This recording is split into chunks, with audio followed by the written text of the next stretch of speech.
So the President of the United States yesterday, one of his stops was to a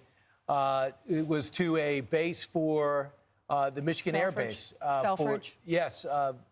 Well, the Air Base to announce the end of the A-10. They're no longer going to have the A-10. Selfridge Air National Guard Base. So what happened is they lost the A-10 fighter mission, and there was no replacement. So Governor Whitmer, we've seen her go to the White House. She and Donald Trump partnered up to secure a new fighter mission because all those people were going to lose their jobs. They were going to lose $30 million in wages. So they came up with a plan to add 20 F-15EXs at Selfridge in addition to the already planned KC-46As.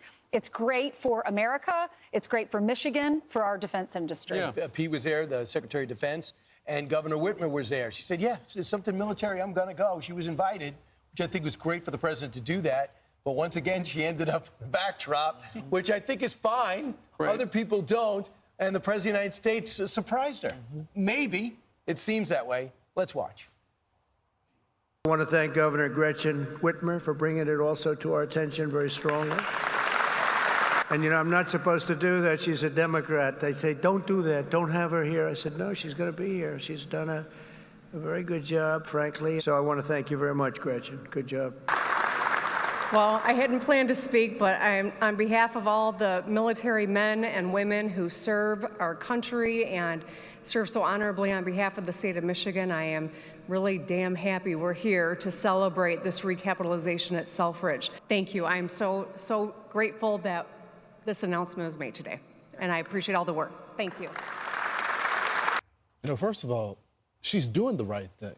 Yeah, she's doing what's best for the country, but also what's best for her state. I just wish she would appear comfortable making the right decision. She's doing all the right things, but when you see her in these visuals, whether it was her shielding herself in the Oval Office or even there, she seems uncomfortable with it because they have demonized Donald Trump so much. She was told not to work with him, but she's doing the right thing. People who live in Michigan, they know why she's at the White House. They know what she's doing. They're grateful for what she's doing for their defense industry.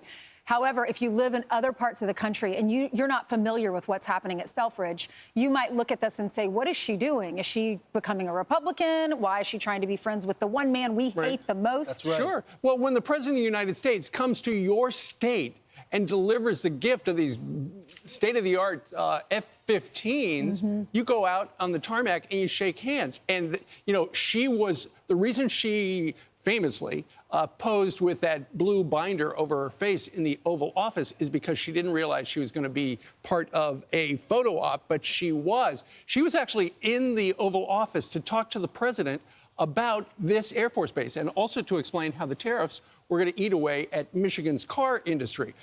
The president, dealt with the loss of the A-10s and the car industry in one fell swoop yesterday. So she did what a lot of other Democrats, 99% of Democrats won't do.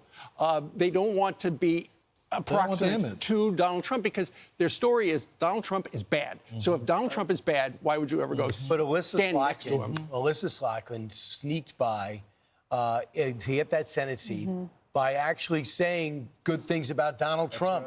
And Governor Whitmer, after when asked about what's happening in Michigan and the president winning, said he's very popular in my state.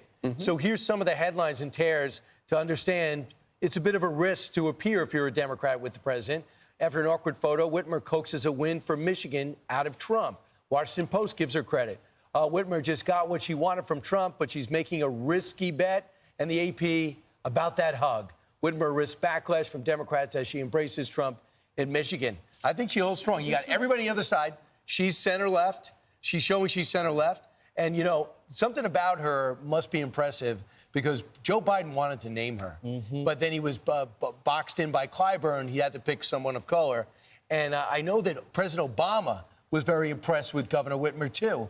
And that was part of the jungle primary. Yeah, but Brian, do you see the headlines of them saying that it's a risk? It's only a risk if the Democrats don't want to win. If you want to win, you need someone who proclaims to be a Democrat, but also is a moderate in some senses. But compare it to Pritzker yesterday, 2 days ago, when he said, fight every step of the way, That's exactly confront right. every Republican in the street. That doesn't mesh with that. No. Because what we see right there is she is putting her state above the party. The people And you have over to the remember, party. that's New York Times, that's the AP, that's the Washington Post. Those are national newspapers. That's right. If you read the local newspapers in Michigan, they have a different stance on this. They're so happy that they're working together to do this. It works. It's That's what jobs. happens Smart when you decision. bipartisan. That's what it looks Also, like. if You have get to- things done. And would you say this, Ainsley? If you want to get the message for the car industry when it comes to tariffs, and it's located in Michigan, you have a relationship with the president. Mr. President, I know what you're trying to do, but here's what Ford says. Here's what Chrysler says. Here's what GM is saying. This is what the union told me. Let me relay this to you. So I think the stakes are too high right now, I think, to play politics. I'm Steve Ducey. I'm Brian Kilmeade. And I'm Ainsley Earhart. And click here to subscribe to the Fox News YouTube page to catch our hottest interviews and most compelling analysis.